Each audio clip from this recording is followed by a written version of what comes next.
नावज़ one M के नाजरीन को मोहब्बतों बर अस्सलाम। गर्मी की छुट्टियों में एक दफ़ा मैं दादी के साथ गांव गया। यहाँ मेरी दादी की दोस्त रहती थी जो एक बहुत गरीब घराने से ताल्लुक़ रखती थी। इनका शोहर मलेशिया में कपड़े की कंपनी में लेबर था। ये अपनी बेटी के साथ अकेली रहती थी। इनकी एक ही बेटी थी जिसकी उम्र अभी 22 को होने को थी। मार्च में मैं तकरीबन 10 साल बाद यहाँ आया था। इसकी माँ बीमार थी और अकेली पूरे घर के काम करती थी। भैंस बकरियों को चारा डालती थी। खाना पकाना, चश्मे से ताज़ा पानी लाना और फसलों की कटाई, ये सब इनके कमज़ोर कंधों पे था। मैं तो शहरी था, इसीलिए इन सब कामों को करना भी नहीं जानता था। अगर जानता भी था तो ये सब मेरे बस की बात नहीं थी।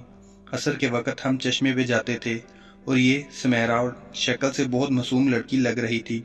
एक दिन मैं ज़ोहर पढ़ने के बाद छत पे जाकर चारपाई पे लेट गया और पता नहीं कि मैं कब सो गया। लेकिन जब मेरी आंख खुली तो असर के वक़्त हो चुका था। मैं जब नीचे घर आ गया, सुमेरा का पूछा तो आंटी ने कहा कि वो तो चश्मे पर गई है पानी लेने। मुझे बहुत गुस्सा आया कि मुझे क्यों नहीं उठाया। खैर मैं भी इसके पीछे गया। जब वहां पहुंचा तो बहुत अजीब मंजर था। आज लड़कियों की तादाद भी ज़्यादा थी और माहौल भी दिनों के निस्बत बहुत चेंज था। नई लड़कियां आई थी।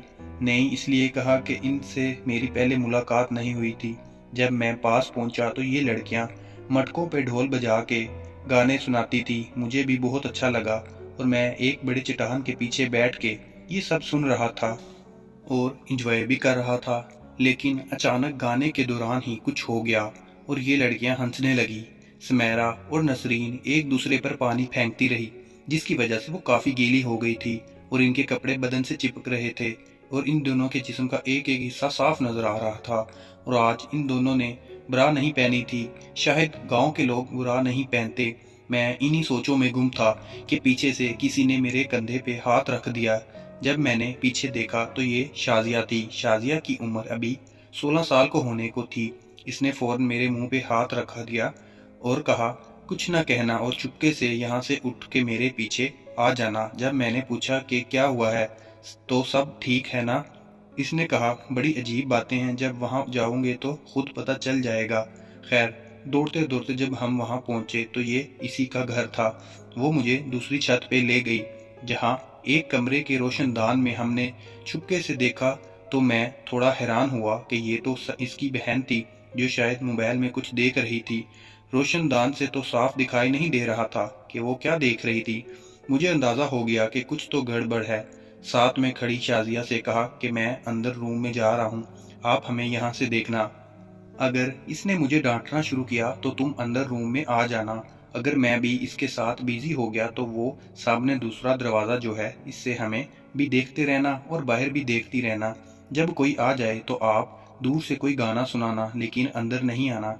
मैं सब कुछ समझा दूंगा बाद में। इसने कहा ठीक है, लेकिन इसे 16 साल मासूम को क्या पता कि ये मेरी बहन को मज़े के लिए अंदर ले जा रहा है। खैर मैंने इसे अच्छी तरह से समझाया और आहिस्ता से दरवाज़ा खोल के अंदर गया। जब पास गया तो मोहतरमा ने मोबाइल में वीडियो प्ले की थी और मैं पीछे से ये सब देख रहा था। 2-3 मिनट तक इसी के साथ पीछे ही वीडियो देखता रहा और मज़े ले रहा था। लेकिन जब मेरी नज़र अपने पाँव पर लगी तो मैंने देखा कि ये तो पहले से एहतराम में खड़ा हो गया है। तो मुझसे रहा नहीं गया और कान में कह दिया कि मैं आपका पड़ोसी मेहमान हूँ। जब इसने मुझे देखा और मैंने इसे, तो हम दोनों ने एक दूसरे को पहचाना क्योंकि एक दिन पहले सुमेरा की वजह से हमारी मुलाकात चश्मे पर हुई थी। इसने मुझे देखा और आराम से कहा, एक हाथ मेरे मुंह से हटाया और मुझसे कहा कि प्लीज़ अभी के लिए तुम चले जाओ, अभी बहन या अम्मी आ जाएगी, बहुत बड़ा मसला खड़ा हो जाएगा। मैंने इसे समझाया कि अम्मी तो खेतों में चली गई है, वो शाम से पहले तो नहीं आ सकती।